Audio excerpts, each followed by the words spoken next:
sí. Así que Oye, ¿y qué ahí tuve tal que esa renunciar. experiencia, weón? Cuéntame un poco, ¿cómo fue? O sea, yo que no soy quizá, me gusta el deporte, no estoy tan ligado como tú lo estuviste en tu época universitaria, pero me imagino que debe ser súper entretenido estar ahí adentro, ¿no? ¿Cómo se vivió? ¿Cómo era? Sí, fue intenso. Ok, Yo creo que esa es la palabra. Desde el día, ok, desde el día uno. O ok, sea, a mí nunca se me olvidar que yo llegué y la primera reunión con mi jefa de ese entonces me dice, eh, aquí hay un trabajo territorial que lamentablemente se atrasó demasiado por la pandemia. En esa época seguíamos ocupando mascarillas, o sea, ok. no se podía ir mucho, o sea, por temas de salud, básicamente. Mm. Eh, y tenemos que sacarlo. O sea, en junio del 2022 quedaban 15 meses para que empezaran los juegos en sí, el evento deportivo, y teníamos que sacar un trabajo territorial de 19 comunas sede, que ya había algo, pero había que hacer mucho trabajo, entonces fue intenso. O sea, yo me acuerdo que mi jefa me mostró el plan de trabajo, yo le pregunté, oye, ¿le puedo meter un poco de mano? Me dijo, sí, pero hay que ser realista con los tiempos y con los plazos. Traté de ahí de aportar lo que yo sabía en términos participativos y comunitarios. Lo conversamos, me dio el visto bueno y a los 4 días estaba haciendo un conversatorio con 250 personas en La Pintana. Ok, Eh, O sea, así te lo planteo. O sea, claro, y era el primer, y era un hito político también. O sea, yo quiero dejar en claro que eh, la gestión y la interacción con las comunidades es un tema político. O sea, y eso mm, yo creo que no lo podemos invisibilizar, tanto desde siempre, porque siempre van a haber actores políticos involucrados, del municipio claro, sobre todo.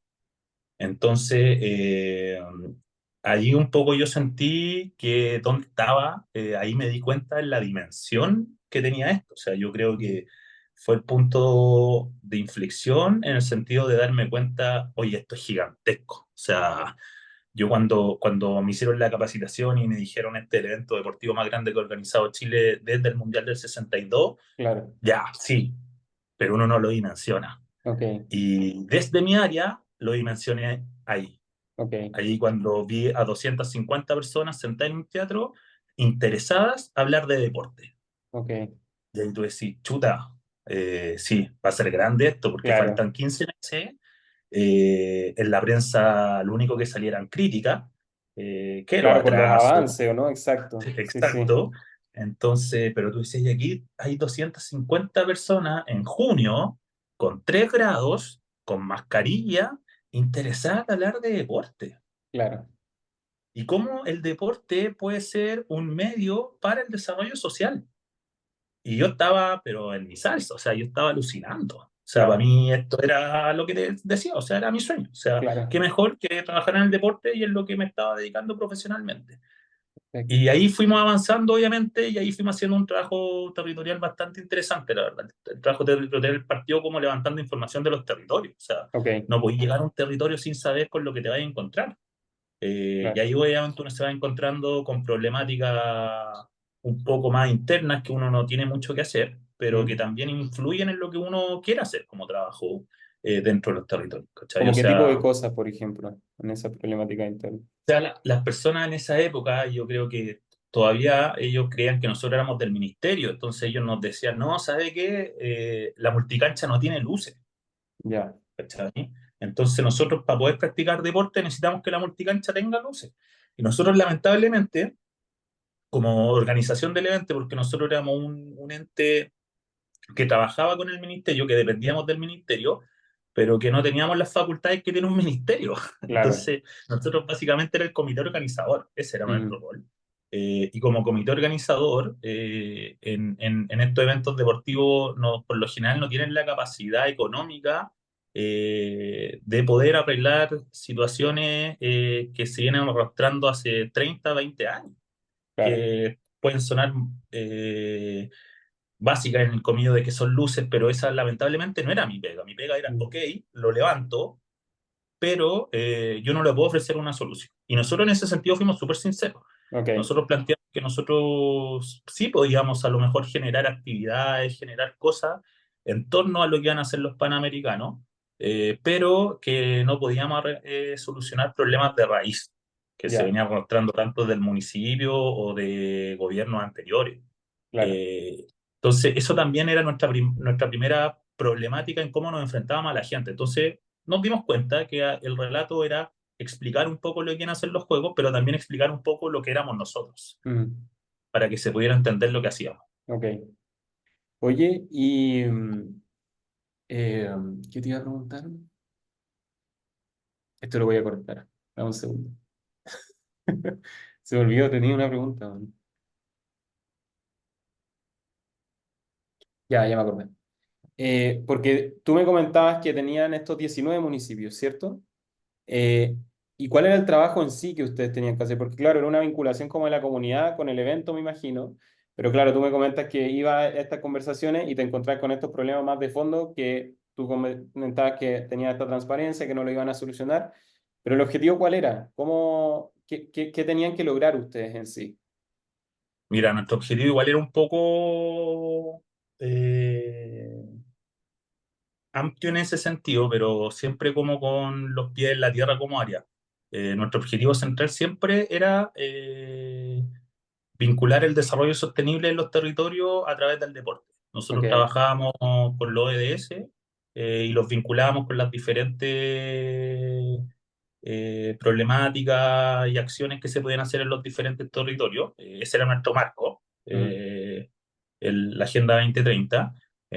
Y en base también a la recopilación que nosotros recogíamos, también se iba adaptando eso. Pero teníamos una estructura, entre comillas, clara, que era básicamente, hacíamos ejercicios territoriales, que lo llamábamos nosotros, que el primero eran los conversatorios que te comentaba recién, que era un conversatorio donde invitábamos a la comunidad, le hacíamos 4 o 5 preguntas y se generaba diálogo entre los mismos participantes y nosotros, que era básicamente cuál es el rol social del deporte, me acuerdo, cuáles son los sueños que ustedes tienen como comunidad con el deporte, ok, qué se esperan de Santiago 2023, también le preguntábamos, porque también la ok, expectativa era alta, o sea, si uno sale a vender un evento como el mayor evento deportivo después del Mundial de 62, uno genera una expectativa. exacto.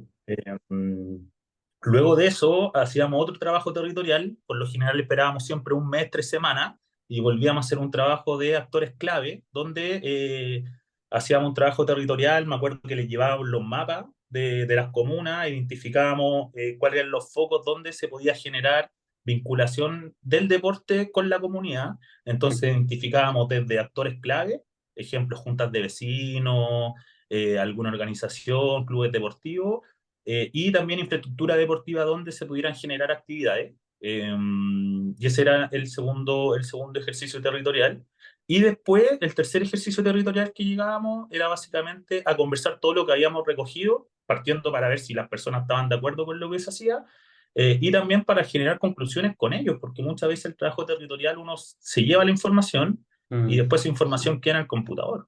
claro. Entonces, nos sirve de Oye, mucho. ¿y este post era post los juegos o en una No, etapa no, previa de todo esto previo a preparación? los juegos, todo Ok, esto previo a los juegos. O sea, te ok, estoy hablando que el trabajo territorial empezaba ahí y terminaba, entre comillas, posterior a los juegos. Lo digo entre ya. comillas porque a lo mejor me explayo en eso, pero este trabajo territorial se hacía, este levantamiento de información que le llamábamos nosotros, duraba aproximadamente de 2 a 3 meses por comuna. Y Mm, obviamente, después de 19 comunas pasaron a ser 22 por temas operacionales de los juegos. Entonces éramos un equipo súper chico, yo era el encargado, el coordinador de hacer todo eso, entonces fueron semanas intensas, fueron meses súper intensos que yo creo que...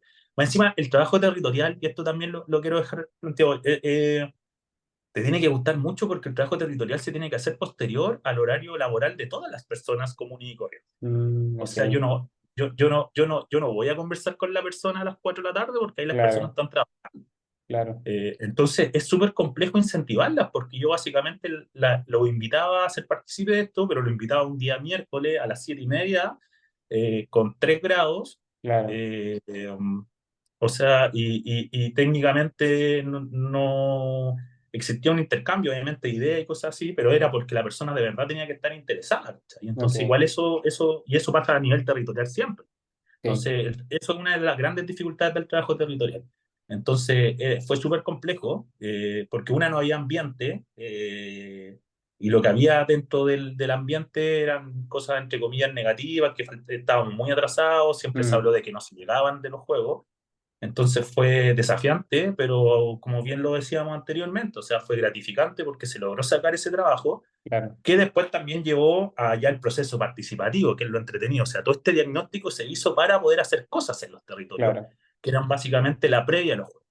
Y a grandes rasgos nosotros generamos diferentes actividades, o sea, hicimos unos murales porque lo, lo- lo que se concluyó en términos generales era que la gente quería recuperar espacios ya, perdidos a través del deporte, pero también integrando la inclusión, la cultura. Entonces lo que nosotros hicimos fue empezar a recuperar espacio a través de murales, que lo llamamos los murales barriales. perfecto. Entonces, a través del deporte, nosotros, y a través de las mismas conversaciones que recogimos tanto en los conversatorios como en todas estas conversaciones con los vecinos, fuimos extrayendo alguna idea y en base a un artista local que era de la misma comuna, Ok, se iba generando un mural barrial donde se citaba a las personas a que pudieran pintar. Entonces, se hacía una actividad un fin de semana con actividades culturales, deportivas, y era básicamente un evento más o menos grande como para darle, entre comillas, la culminación a todo este trabajo territorial. perfecto. Entonces ahí alcanzamos a hacer 12 murales barriales. Lamentablemente no se pudieron hacer más por un tema de presupuesto, pero en términos generales sí se pudieron levantar varios murales. O sea, se hicieron 12 murales. Un mural no es barato de hacer.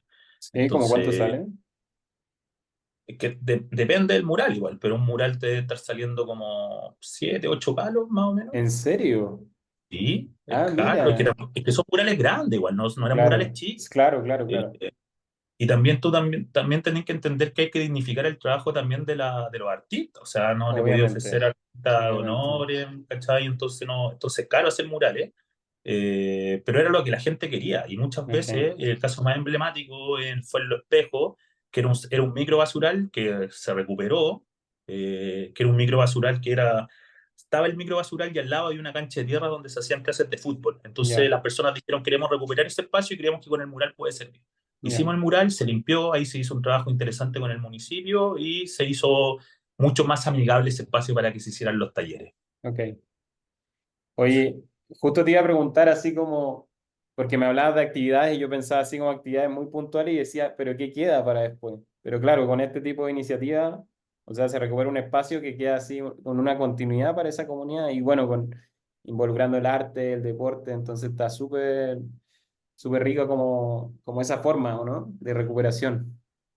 Y ahí también, y ahí es donde entra como lo que hablábamos de comunidad. O sea, ahí es donde entran diferentes actores sociales. Te coloco otro ejemplo. En Quillota se quería hermosear un gimnasio emblemático de Quillota. Ok, Entonces querían que el mural se hiciera en el gimnasio, en la entrada del perfecto. gimnasio. ¿Y cuál era la problemática de la entrada del gimnasio? Que la ocupaban como estacionamiento, porque había un sector donde se podía estacionar, pero no era un estacionamiento legal. Ok, Entonces ahí la municipalidad dijo, ok, ustedes hagan el mural y nosotros vamos a instalar jardines secos. Y perfecto. de verdad la gente estaba pero contento, o sea, decía algo como entre comillas tan simple, que no es tan caro, Claro, pero la gente que vivía en el sector estaba feliz porque básicamente lo que permitía era que partiendo su vereda o su espacio no se ocupara como estacionamiento y claro, le estaba denunciando un sector que no estaba mal cuidado, pero sí que le estaba dando vida. O sea, claro. veía ahí, y como los murales se pintaban a través de lo que los mismos vecinos decían, Mm. o sea, la vecina que caminaba y decía, oye, yo me acuerdo que Había yo identidad, vi claro, de esto. ¿Cachai? Entonces, eso generaba identidad dentro de los claro, territorios. claro, Entonces, la gente ahí es donde dice, valió la pena haber ido a ese conversatorio, valió la pena claro. haberme sentado con ese Claro, chiquillo a todo lo que pillar, decía a las 7 de la tarde, con frío, con mascarilla, con todo. Ya, ¿cachai? Entonces, eso es lo entretenido de igual de la acción comunitaria, que básicamente es cuando empecé a ver los resultados, ¿cachai? claro, En otras oportunidades también tuvimos la oportunidad de hacer clínicas deportivas, que es algo mucho más común, pero claro, nosotros igual le tratábamos de dar una vuelta, o sea, no tratábamos de hacer una clínica deportiva por hacerla, siempre tratábamos de generar espacios de que de verdad sirvieran y que dejaran algo en los Mm, territorios y sobre todo en los niños y niñas, como que en el ámbito territorial nos fuimos como en esta recuperación de espacios, pero también en el ámbito educacional nos fuimos en otra cosa, que eso también es un trabajo por la comunidad educativa. claro, ¿Cachai? claro. Que bueno, ahí había un programa que era el programa de educación, que lo coordinaba otro compañero de trabajo, pero que también me tocó la oportunidad de trabajar, que era básicamente capacitar a los profes de educación física o cualquier profesor Ya, en base a los juegos, también en este marco de la Agenda 2030, y que esa capacitación le diera las herramientas para que los profes también pudieran modificar sus clases, o sea, no fuera la misma clase de educación física o claro, le pudiera dar una vinculación directa con los juegos. Entonces ahí también uno veía que en vez de que te enseñaran a jugar, yo creo que esto es algo súper común, que te enseñaran a jugar fútbol, básquet, vóley, ¿ya? En educación física le empezaron a enseñar bochas, ya, le empezaron a enseñar lucha, claro, le empezaron a enseñar fútbol para ciegos. O sea, ya juguemos fútbol, pero vendémonos y aprendamos claro, a jugar fútbol para ciegos, porque de eso también se trataban los juegos, mm, de visibilizar deportes que a lo mejor no eran tan conocidos. claro.